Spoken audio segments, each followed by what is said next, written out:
मित्रों, 3 चरण का चुनाव हो चुका है।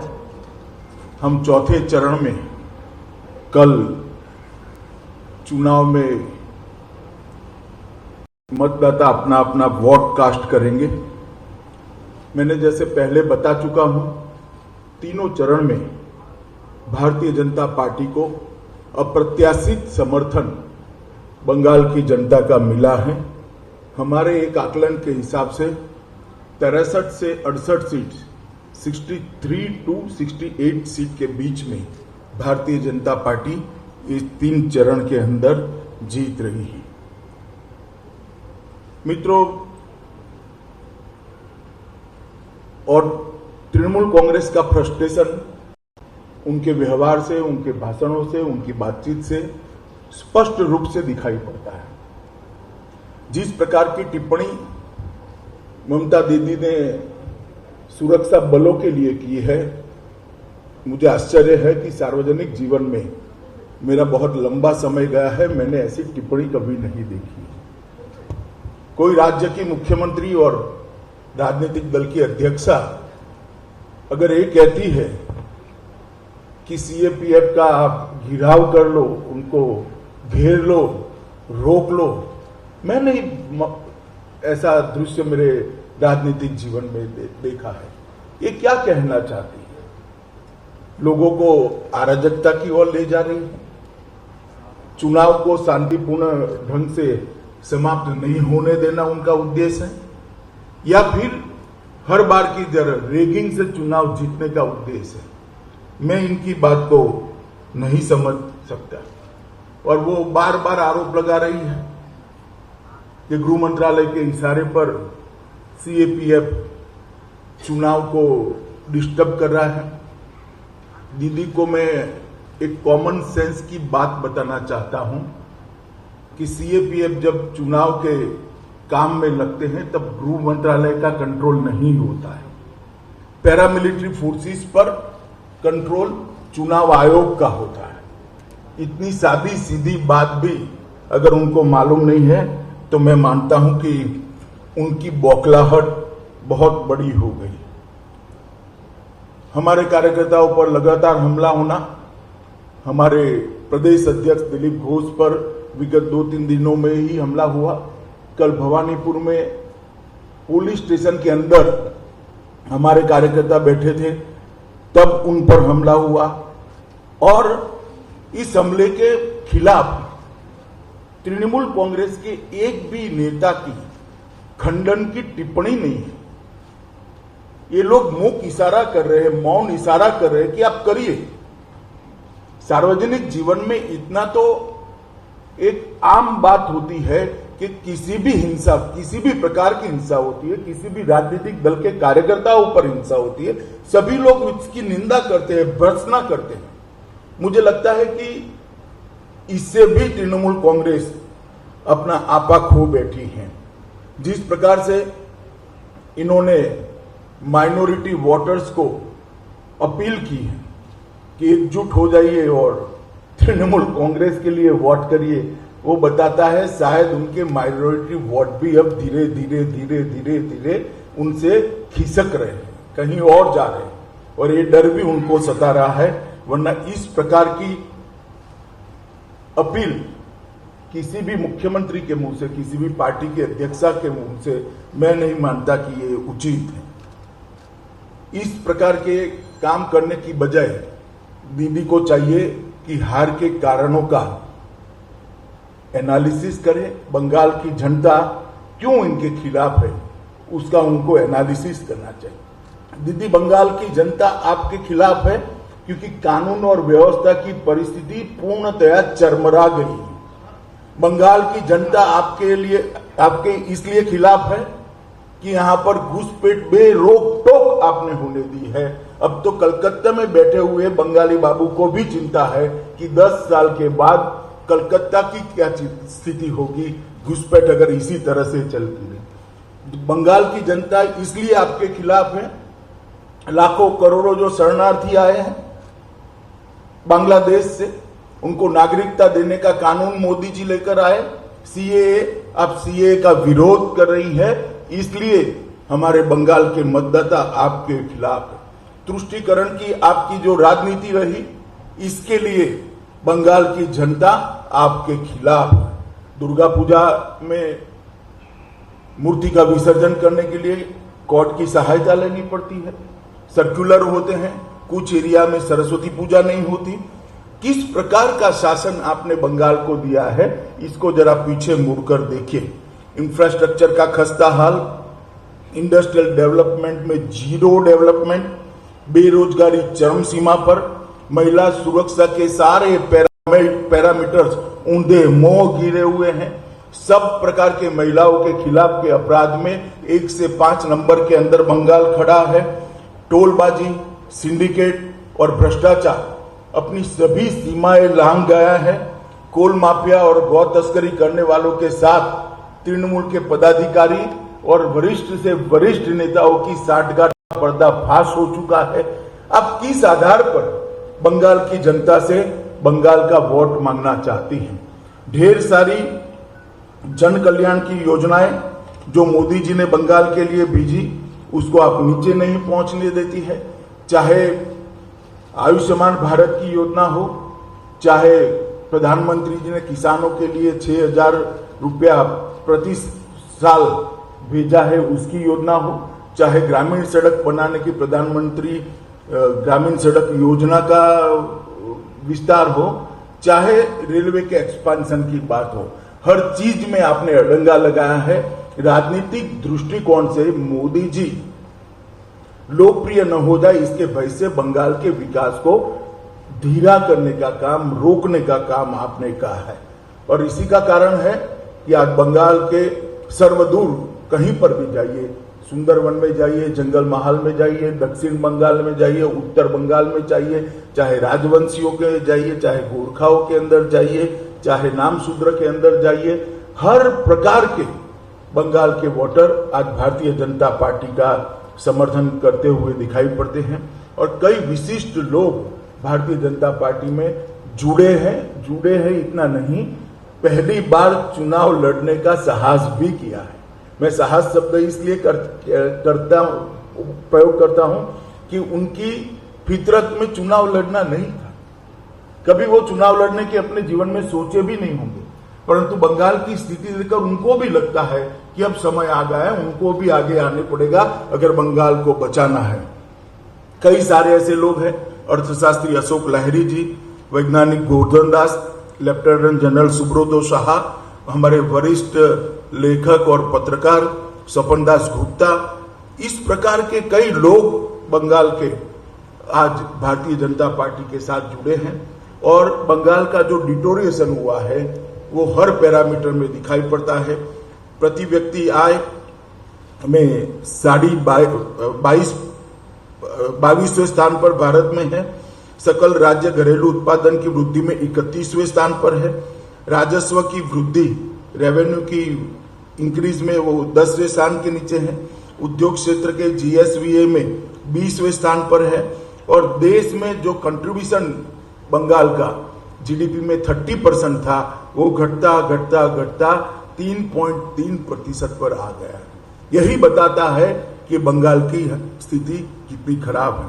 हमने हमारे घोषणा पत्र के अंदर ढेर सारे संकल्प हम लेकर आए हैं जो बंगाल को सर्वस्पर्शी, सर्वसमावेशी, हर एक कोने को स्पर्शने वाला, हर व्यक्ति का समावेश करने वाला विकास देगा और बंगाल को सोनार बांग्ला बनाएगा। जहां तक आर्थिक विकास की बात है, हमने सोनार बांग्ला आर्थिक पुनरुत्थान टास्क फोर्स का गठन करने की बात करी है, जिसमें देश के जाने माने अर्थशास्त्री होंगे जो आगे बंगाल को कैसे ले जाना इसकी रणनीति तैयार करेंगे। इन्वेस्ट बांग्ला की स्थापना कर निवेश तेजी से आए, इसके लिए एक सरल पद्धति का हम इजाद करेंगे। ईज ऑफ डूइंग की जो तालिका है उसमें देश में बंगाल 3रे नंबर पर लाने का हमने संकल्प किया है। 100% गारंटी कवर के साथ MSME को 10 लाख की लोन कोई भी कोलेटरल गारंटी के बगैर देने के लिए हम योजना लेकर आए हैं। गुरुदेव रूरल एडवांसमेंट मिशन के तहत लगभग 2 लाख करोड़ ग्रामीण इंफ्रास्ट्रक्चर में इन्वेस्ट करने का भारतीय जनता पार्टी की सरकार ने तय किया है। उज्जवल बांग्ला मिशन के तहत शहरी क्षेत्रों के इंफ्रास्ट्रक्चर के लिए 5 साल में 30,000 करोड़ रुपया इन्वेस्ट कर हम इसको आगे बढ़ाएंगे। पूरे प्रदेश के अंदर सड़कों का जाल बिछाने के लिए 1 लाख करोड़ के इन्वेस्टमेंट की लक्ष्य हमने तय किया है और हर परिवार में कम से कम 1 रोजगार देने का संकल्प हमने यहाँ पर आप लोगों के सामने रखा है। कृषि के लिए भी 10,000 रुपया प्रति साल हर किसान को दिया जाएगा। जो 18,000 रुपया अब तक बाकी है वो केंद्र सरकार की सहायता से सरकार बनने के 1 सप्ताह के अंदर ही हर किसान के बैंक अकाउंट में सीधा ट्रांसफर कर दिया जाएगा। 75 लाख किसानों को 18,000 रुपया 1 सप्ताह के अंदर जो उसका अधिकार है हम देने का काम करेंगे। छोटे और सीमांत किसानों के और भूमिहीन मजदूरों के बच्चों को केजी से पीजी तक की पूरी शिक्षा का भार बंगाल सरकार वहन करेगी। महिलाओं के लिए भी हम ढेर सारी चीजें लेकर आए हैं। महिलाओं के लिए सरकारी नौकरियों में 33% आरक्षण देकर जो अब तक की कमी है इसको पूरी कर बरोबरी पर लाने का हम काम करेंगे। सभी महिलाओं के लिए, बच्चियों के लिए केजी से पीजी तक की शिक्षा हम मुफ्त करेंगे। पब्लिक ट्रांसपोर्ट में महिलाओं का आवागमन हमने फ्री ऑफ कॉस्ट करने का वादा बंगाल की महिलाओं को किया है। उत्तर बंगाल को जितना निग्लेक्ट आज तक किया गया है मैं मानता हूं किसी भी सरकार ने नहीं किया। कुछ मायनों में तो दीदी ने कम्युनिस्टों को भी अच्छा कहला है। उत्तर बंगाल के विकास के लिए दीदी के सरकार ने सबसे ज्यादा अन्याय किया है। ना कोच राजवंशियों की चिंता हुई, ना गोरखाओं की चिंता हुई। चाय और तंबाकू वहां के प्रमुख उत्पाद है, इसके लिए भी कोई उचित रणनीति लेकर नहीं आए और ढेर सारी चीजें ऐसी है जो उत्तर बंगाल को आज परेशान कर रही है। हमने उत्तर बंगाल के विकास के लिए एक उत्तर बंगाल विकास बोर्ड की स्थापना करने का निर्णय किया है। नारायणी बटालियन, जिन्होंने राजवंशियों की एक सेना का नाम था, जिन्होंने मुगलों से उत्तर बंगाल को बचाया था, इसके नाम पर एक सीएपीएफ में बटालियन की स्थापना करेंगे। ठाकुर पंचानन बर्मन के नाम पर एक संग्रहालय और एक भव्य स्मारक बनाएंगे 250 करोड़ रुपए के खर्च से। मदन मोहन मंदिर, कमलेश्वरी मंदिर, जलपेश मंदिर, इसको एक पर्यटन का केंद्र बनाकर एक सर्किट बनाने का काम करेंगे।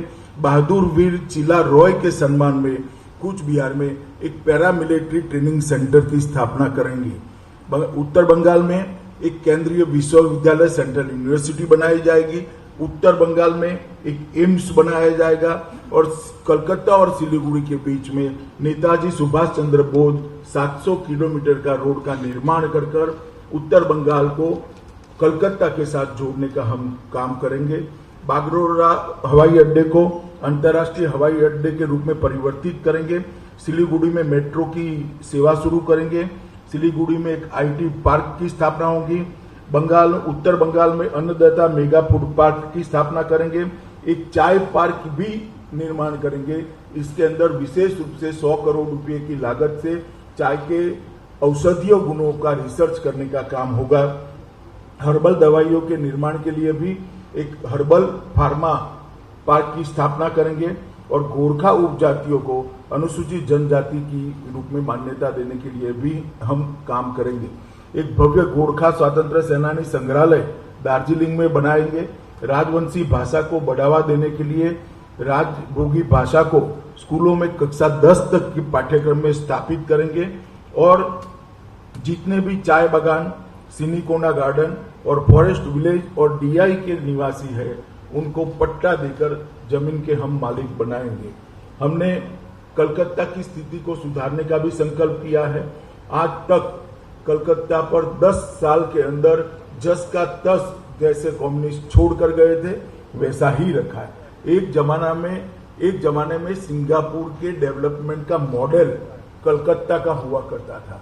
आज वो कलकत्ता की स्थिति बहुत गिरी हुई है। हमने सोनार बांग्ला का हमारा जो अभियान है उसकी शुरुआत कलकत्ता से होगी।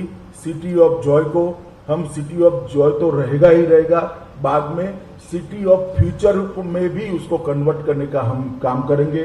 कोलकाता के लिए 22,000 करोड़ का कोलकाता डेवलपमेंट फंड निर्माण करेंगे, जो कोलकाता के कंप्लीट इंफ्रास्ट्रक्चर को फिर से एक बार स्ट्रेंथ देने का काम करेगा। घरेलू उपयोग के लिए 200 यूनिट तक की बिजली हम फ्री करेंगे। अगले 5 वर्षों में कलकत्ता को भारत के वित्तीय केंद्र के रूप में एक आर्थिक राजधानी बनाने के लिए हम एक कमेटी बनाकर इसको आगे बढ़ाएंगे। कलकत्ता स्टॉक एक्सचेंज को आर्थिक गतिविधियों के लिए हम फिर से पुनर्जीवित करने का प्रयास करेंगे। नए आईटी पार्क की स्थापना करेंगे और मौजूदा आईटी पार्क के अंदर 300 करोड़ रुपया और इन्वेस्ट कर इसको ज्यादा लॉजिकल बनाने का काम करेंगे। एक नए जैव प्रौद्योगिकी पार्क की स्थापना करेंगे जो 100 करोड़ के खर्च पर होगा। सभी इमारतों को इसका फायर ब्रिगेड का दृष्टि से ऑडिट कर हम इसको सेफ बनाने का काम करेंगे। एक नए अग्निशमन केंद्र की स्थापना और नए अग्निशमन कॉलेज की स्थापना कलकत्ता में करेंगे। हर कोने में सीसीटीवी का जाल बुनकर कलकत्ता को गुंडों से मुक्त कराने का काम करेंगे और एक ही कार्ड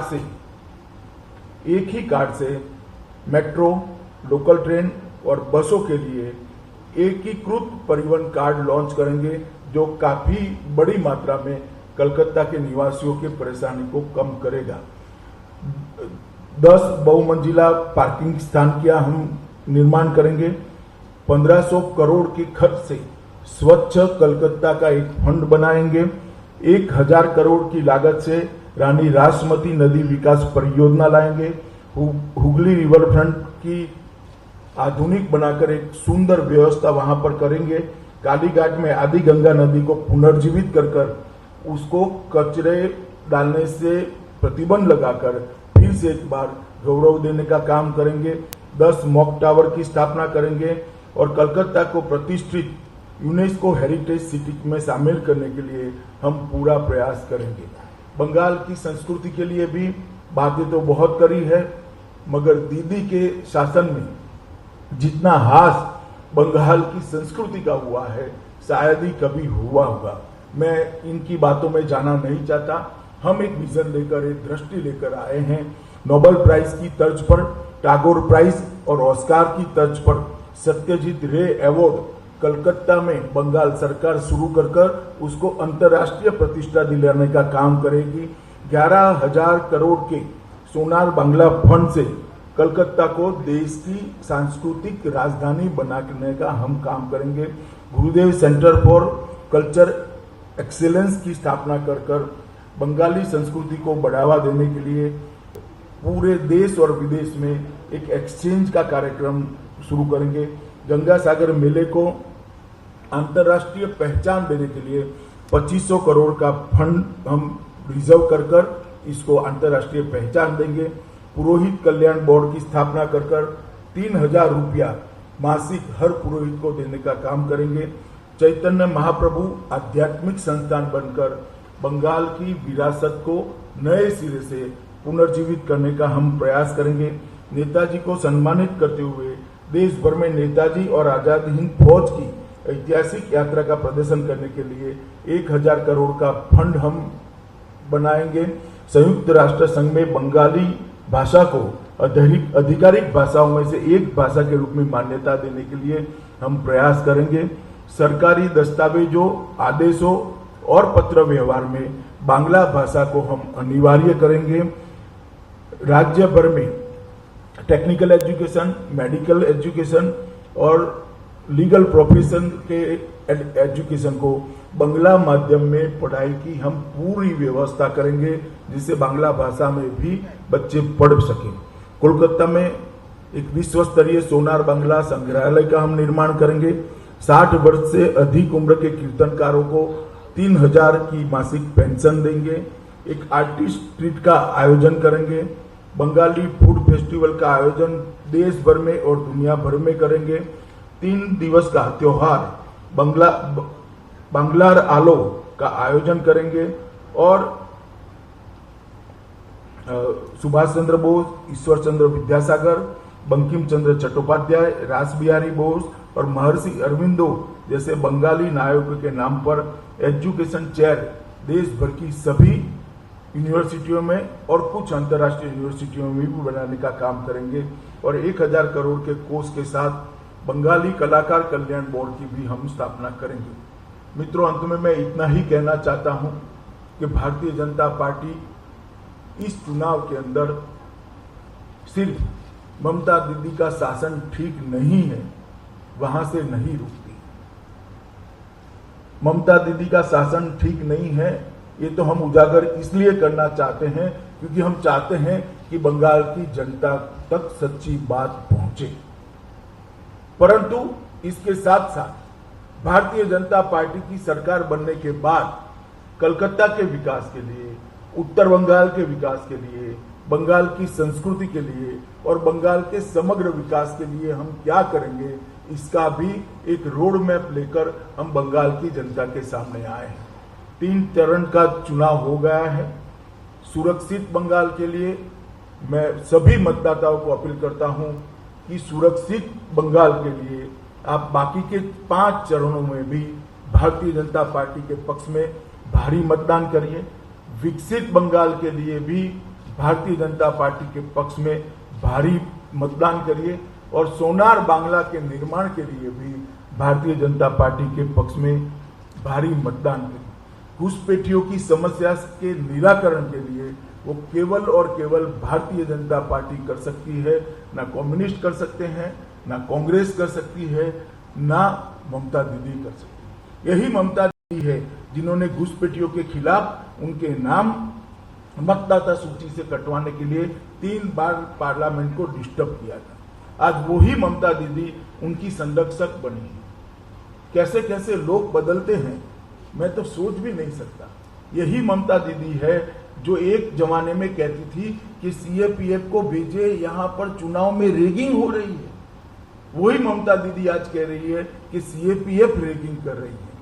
लोगों के विचार कैसे कैसे बदलते हैं जब अपने स्वार्थ और बदलते हैं, अपने स्वार्थ बदलने के साथ लोगों के विचार कैसे बदलते हैं, इसका उत्कृष्ट उदाहरण ममता दीदी है।